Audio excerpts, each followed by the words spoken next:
Hello everyone, this is professor Narayan Purjan once again मैं लेके आप लोग के लिए फाइनेंशियल मैथमेटिक्स का एक अच्छा सा चैप्टर जिसका नाम है मेजर्स ऑफ डिस्पर्जन। बेटा मेजर्स ऑफ डिस्पर्जन में ना आपने लास्ट टू लास्ट सेशन में शायद स्टार्ट किया था वो, जिसमें range, quartile division, mean division और स्टैंडर्ड डिवीजन ये चारों कॉन्सेप्ट आपको पढ़ना था। रेंज अपना अच्छे से हो गया था, ठीक है। उसके बाद मैंने स्टार्ट किया था क्वार्टाइल डिवीजन, जिसमें individual data, discrete data and continuous वो भी सॉल्व किए थे। आज हम लोग उसके आगे का पार्ट, जैसे कंटिन्यूअस में बहुत सारा घुमा के देते हैं लोग, वो वाला क्वेश्चन हम लोग डिस्कस करने वाले हैं। तो आज के इस वीडियो में अपना होने वाला है क्वार्टाइल डिवीजन, जो जिसमें मिसिंग डेटा भी रहेगा, मतलब आपको कोएफिशिएंट ऑफ क्वार्टाइल डिवीजन दिया रहेगा, तो आपको Q1 एंड Q3 फाइंड करना रहेगा, वो हम लोग पढ़ने वाले इस वीडियो में। तो स्टार्ट करते हैं आज के पहले क्वेश्चन से। क्वेश्चन नंबर 16 क्या लिखा है यहाँ पे? Use suitable measures of dispersion for the following data. अब यहाँ पे कुछ स्पेसिफाई नहीं किया हुआ है कि रेंज निकालना है कि क्वार्टाइल डिवीजन की मीन डिवीजन की स्टैंडर्ड डिवीजन, चारों ही तो होते हैं मेजर्स ऑफ डिस्पर्जन में। अब यहाँ पे स्पेसिफाई नहीं किया हुआ है, तो अभी हम लोग क्या करेंगे यहाँ पे? सर यहाँ पे तो बोला सुटेबल, जो अच्छा लगे वो कर लो। सर हमें तो रेंज अच्छा लगता है, बहुत ही सिंपल था रेंज, क्या वो कर सकते हैं क्या? नहीं बेटा, आप है ना क्वेश्चन का नेचर पहचानो। एक कौन से टाइप का क्लासिफिकेशन है वो देखो। क्या लिखा स्टार्टिंग में? लेस देन 35 और यहाँ पे 43 एंड अबव, ठीक है। तो यहाँ लिखना पड़ेगा सॉल्यूशन में कि जो गिवन क्लास इंटरवल है ना, गिवन क्लास इंटरवल, वो आपका ओपन एंड क्लासिफिकेशन है। कभी सुना है आपने open end classification? Measures of central tendency में मैंने आपको बताया था, अगर ओपन एंड क्लासिफिकेशन होता है, जैसे कि लेस देन और मोर देन, ऐसा वाला, उस केस में है ना median is the appropriate measures of central tendency. पढ़ा था हम लोग ने मेजर्स ऑफ सेंट्रल टेंडेंसी में कि उसमें मीडियन ही फाइंड कर सकते हैं हम लोग, मीन कैलकुलेट नहीं कर सकते। सर क्यों नहीं कर सकते मीन कैलकुलेट? हमारे पास तो कैलकुलेटर है ना, तो हम मीन कैलकुलेट कर सकते। कैसे करेंगे बेटा? मीन निकालने के लिए जो क्लास है ना, क्लास, इस क्लास का मिड वैल्यू चाहिए, तो इसका तो मिड वैल्यू आ जाएगा, पर इसका कैसे आएगा मिड वैल्यू? बेटा लेस देन 35 है। अब लेस देन 35 में 0 से 35 भी आ सकता है, 10 से 35 भी आ सकता है। सर लोग ये भी तो अज्यूम कर सकते हैं यहाँ पे 2 का गैप है, यहाँ पे तो 35 से 36 37, फिर 38 से 39 40, 41 से 42 43, तो 2 का गैप है, तो यहाँ भी 2 का गैप रखो। ऐसा हम लोग अज्यूम नहीं कर सकते बेटा। ऐसे कैसे एजम्पशन होगा? कि उनको ऐसे ही करना था तो इन लोगों ने ऐसे क्यों लिखा लेस देन 35? वो लोग यहाँ पर भी लिख सकते थे ना 32 से 34 लिख सकते थे, 32 से 34, पर लिखा नहीं ना। मतलब एक क्या है ओपन एंड क्लासिफिकेशन, यहाँ पे क्या होता है कि लोअर लिमिट स्पेसिफाई नहीं है और यहाँ पर अपर लिमिट स्पेसिफाई नहीं है। तो ऐसे सिचुएशन में हम लोग है ना मिड वैल्यू कैलकुलेट कर ही नहीं सकते। बेटा मिड वैल्यू का मतलब क्या होता है? एक्स का वैल्यू जो मीन में लगता है। मीन का फॉर्मूला क्या था? Summation F X upon capital N. तो एक्स चाहिए ना, एक्स का मतलब होता है मिड वैल्यू ऑफ क्लास। तो यहाँ पे मिड वैल्यू ऑफ क्लास इसका तो आ जाएगा, इसका नहीं आ पाएगा ना, तो मीन तो फ्लॉप हो गया अपना। तो हम करेंगे क्या? मीडियन करेंगे, मीडियन। तो ध्यान देना, जब मेजर्स ऑफ सेंटर टेंडेंसी में हम लोग appropriate measures of centre tendency क्या लेते थे? मीडियन। तो मेजर्स ऑफ डिस्पर्जन में भी क्या लेंगे हम लोग? मीडियन। बट यहाँ पे मीडियन तो कॉन्सेप्ट ही नहीं है मेजर्स ऑफ डिस्पर्जन में, बट क्वार्टाइल डिवीजन तो है ना। बेटा क्वार्टाइल डिवीजन में Q1 और Q3 लिखते हैं हम लोग, और Q1 और Q3 भी तो मीडियन का ही भाई लोग होते हैं। मैंने बोला भी था आपको, अगर मीडियन, क्वार्टाइल, डेसाइल, परसेंटाइल ये सब सेम ही होता है। तो अगर जहाँ जहाँ मीडियन एप्लीकेबल हो रहा है वहाँ पे क्वार्टाइल, डेसाइल, परसेंटाइल भी बाय डिफॉल्ट एप्लीकेबल हो जाएगा। क्लियर है कि नहीं? तो यहाँ पे Q1 Q3 is the appropriate. Okay, तो यहाँ पे सुटेबल मेजर्स ऑफ डिस्पर्जन क्या हो जाएगा? Quartile deviation. क्या हो जाएगा बेटा? Quartile deviation. तो यहाँ पे अपने को क्वार्टाइल डिविएशन निकालना पड़ेगा। समझ रहे हो? तो आपको जो क्वेश्चन नंबर कौन सा था? 16, ठीक है ना। तो उसमें हम लोग क्या फाइंड करेंगे? Quartile deviation. अच्छा, क्वार्टाइल डिविएशन निकालोगे तो साथ साथ में उसका कोएफिशिएंट भी निकाल लेना, कि यहाँ पे स्पेसिफाई नहीं किया हुआ है कि एब्सोल्यूट है कि रिलेटिव है, वो बोला नहीं है ना। तो हम लोग दोनों करेंगे, क्वार्टाइल डिविएशन भी करेंगे और कोएफिशिएंट ऑफ क्वार्टाइल डिविएशन भी करेंगे। तो आप समझ गए रहोगे अभी लिखना कैसे, देखो given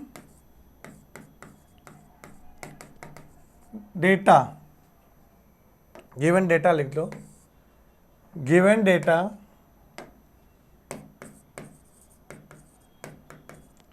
is the open end classification. ठीक है, given data is the open end classification, less than more than की वजह से, therefore quartile deviation is the suitable, ठीक है, मेजर ऑफ डिस्पर्जन।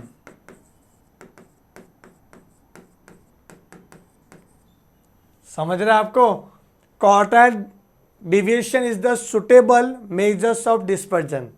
तो अभी इसमें क्वार्टाइल डिविएशन में Q1 और Q3 निकालना पड़ता है, तो हम जाएंगे Q1 के पीछे। तो अच्छा, स्टेप्स क्या था, अगर डेटा ग्रुप वाला डेटा है तो ग्रुप डेटा में स्टेप्स क्या था अपना, तो स्टेप्स ये था कि पहले ये ना कंटिन्यूअस होना चाहिए, कंटिन्यूअस। तो आपको दिख रहा है क्या कंटिन्यूअस, बोलो किधर भी ये कंटिन्यूअस दिख रहा है? नहीं, 37 पे एंड हुआ, 38 से स्टार्ट हुआ, 40 पे एंड हुआ, 41 से स्टार्ट हुआ, ठीक है ना, ऐसा आ रहा है अपना। तो उसको क्या कंटिन्यूअस बनाओ, तो कैसे करेंगे, पहले तो ऐसे लिखो लेस देन 35, ओपन एंड है ना, लेस देन 35। अब यहाँ पे 1 1 का गैप है, तो मैंने क्या बोला, जितना गैप है ना उसका हाफ करो। तो 1 का गैप है, 1 का गैप हुआ ना, देखो इधर 1 का गैप है, 1 का गैप है, तो 1 का गैप है, तो 1 का हाफ कितना होता है 0.5। इस 0.5 को माइनस करना है लोअर लिमिट में, तो लोअर लिमिट 35 था, तो उसमें माइनस करोगे तो क्या आएगा 34.5, ओके। और जो अपर लिमिट है 37 उसमें प्लस कर दो, क्लियर है। इसमें भी लोअर लिमिट 38 है, तो क्या आ जाएगा 37.5, एंड अपर लिमिट क्या था इसमें 40, तो 40.5, अगेन यहाँ पे 40.5, अरे समझ रहा है कि नहीं आपको, और अपर लिमिट में प्लस करना है 43.5, और लास्ट में ऐसे लिख दो क्या 43 and above.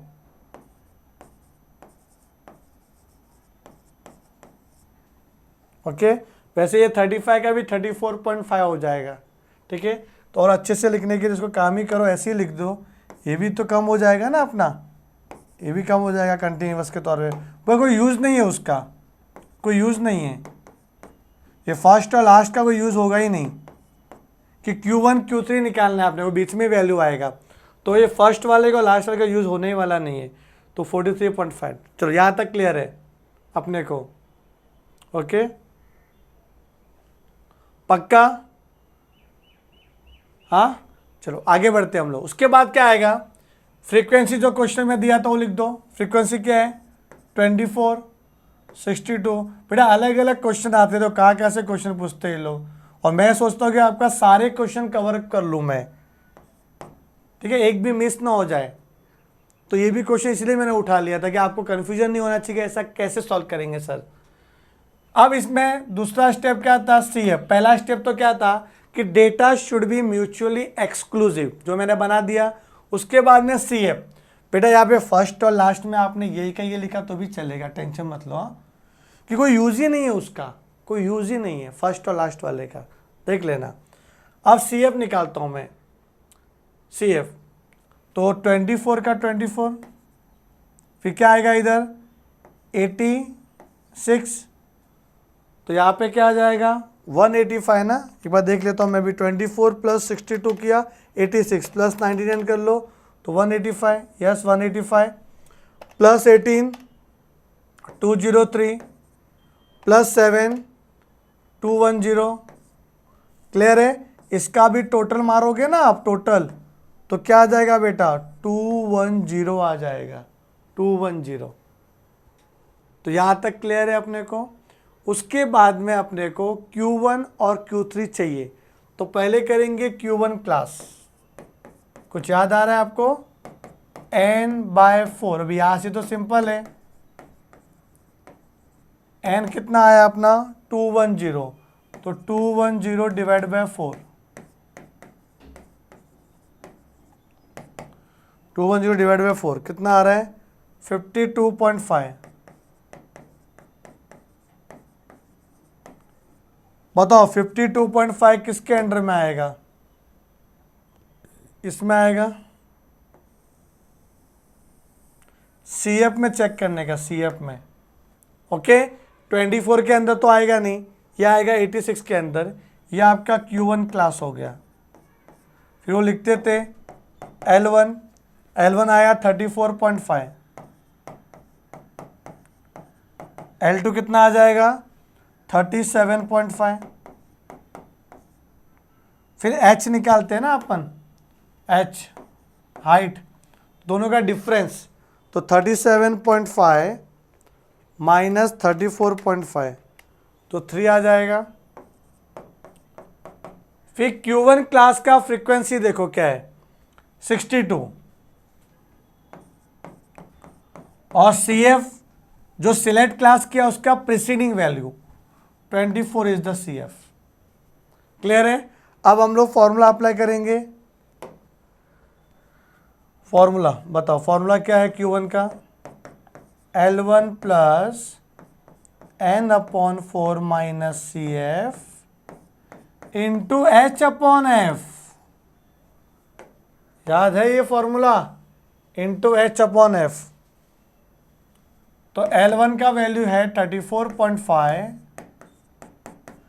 n/4 is given as 52.5. See here, it is already calculated as 52.5. Now CF 24 multiply, the value of H is 3 and frequency is 62. Write 34.5 as it is. Now calculate this. तो first आपको ये bracket को break करना पड़ेगा।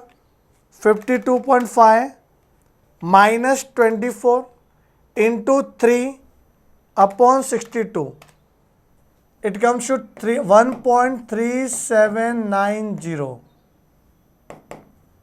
Plus 34.5, तो 35.8790। This is the value of Q1। इसी तरीके से आपको Q3 भी निकालना है। तो Q3 क्लास का फॉर्मूला आएगा 3n/4 वैल्यू 3। अब n/4 कितना अभी निकाला था, इधर देखो 52.5,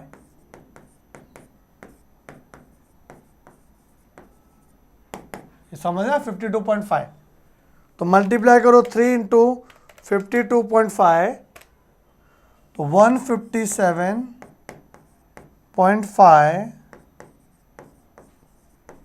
वैल्यू। ठीक है, तो क्या आएगा बताओ, किसके अंडर में आएगा ये? जल्दी से बताओ, CF में किसके अंडर में आएगा? 157.5, ये 185 के अंडर में आएगा Q3 क्लास। तो इसका यूज होगा। मैंने आपको पहले ही बता दिया था कि फर्स्ट वाले क्लास और लास्ट वाले क्लास का यूज ही नहीं होता, इसीलिए इसको बोलते हैं कि भाई ये बेस्ट है ओपन एंड क्लासिफिकेशन में। तो यहाँ पे L1 का वैल्यू कितना है 37.5, L2 का वैल्यू 40.5, F इक्वल्स टू 99 और CF इक्वल्स टू क्या आ जाएगा 86।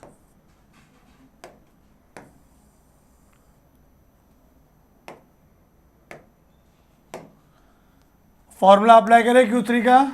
चलो बताओ क्या है, L1 प्लस, हाँ आगे 3n/4 minus CF into H/F। तो L1 कितना है 37.5 प्लस बेटा 3n/4 किधर गया 3n/4 ये रहा ना 157.5 CF 86 H कितना है H यहां पे निकाला नहीं निकाल वही आएगा ना 3 आएगा उधर निकाला हुआ था ना 3 आएगा डिफरेंस L2 और L1 का और F कितना है 99 आई थिंक अभी तो आप एक्सपर्ट बन गए रहोगे इसमें 157.5 माइनस 86 इंटू 3/99 तो 2.1667 ठीक है प्लस 37.5 तो आएगा 39.6667 इसको ही मैंने 4 डिजिट तक लिखा क्योंकि Q1 भी मैंने क्या था 4 डिजिट तक था। अब निकाल दो quarter division Q3 minus Q1/2 Q3 आया 39.6667 एंड Q1 है 35.8790 डिवाइडेड बाय 2 तो 39.6667 35.8790 डिवाइड बाय 2 तो आ रहा है 1.8939 हो जाएगा राउंड ऑफ ठीक है 1.89385 हो रहा है 385 तो 39 हो जाएगा। क्लियर है कि नहीं? और फिर कोएफिशिएंट भी निकाल लो रिस्क लेने का नहीं दोनों निकाल के रखने का कुछ बोला नहीं था ना इसमें स्पेसिफाई नहीं किया हुआ था इसके लिए तो Q3 minus Q1 39.6667 minus 35.8790 divide by 39.6667 plus 35.8790 तो कितना आएगा ये 39.6667 माइनस 35.8790 तो 3.7877 39.6667 प्लस 35.8790 75.5457 कितना आएगा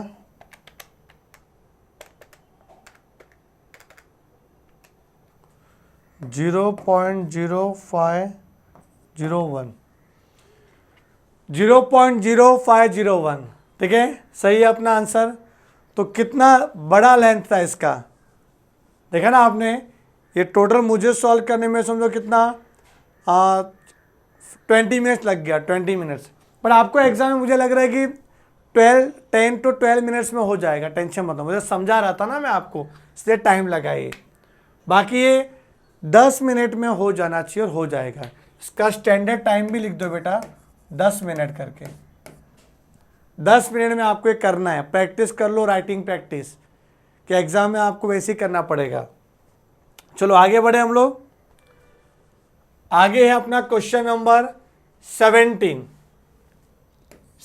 क्वेश्चन ठीक है तो क्या लिखा है 17 क्वेश्चन में the coefficient of quarter deviation of a certain group of observation is 0.1 आपको क्वेश्चन में क्या दिया हुआ है कोएफिशिएंट ऑफ क्वार्टाइल डिविएशन और क्या लिखा है the sum of two quartiles is 100 तो सॉल्यूशन देखना है इसका गिवन दैट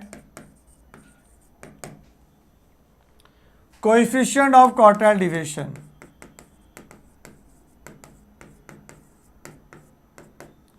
कितना दिया हुआ है क्वेश्चन में 0.1 फिर क्या लिखा हुआ है सम का मतलब होता है एडिशन और दो क्वार्टाइल कौन से Q1 और Q3 lower quartile and upper quartile उसकी बात हो रही है तो यहां पे Q1 प्लस Q3 आपको दे रखा है कितना 100 find the value of two quartiles वो 2 क्वार्टाइल्स का वैल्यू क्या होगा।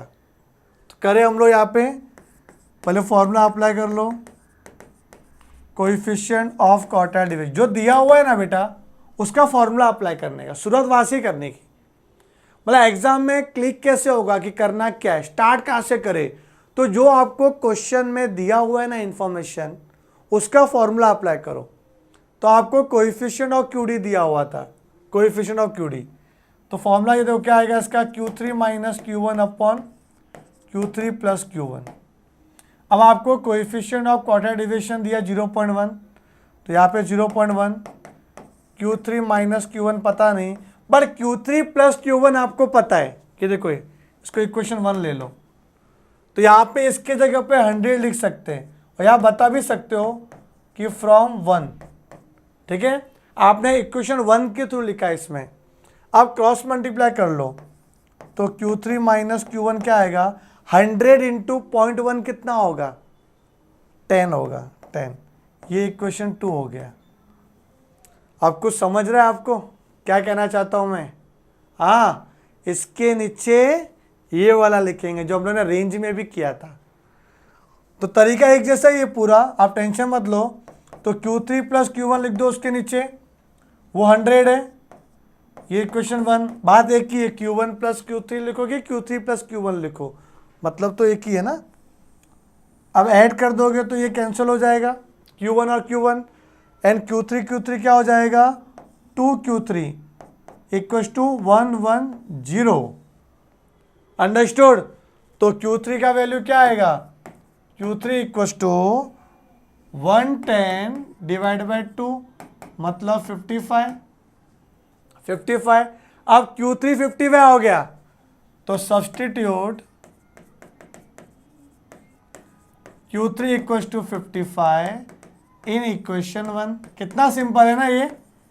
अब Q1 प्लस Q3 दोनों मिलके 100 दिया हुआ था, ये इक्वेशन 1 बोल रहा है।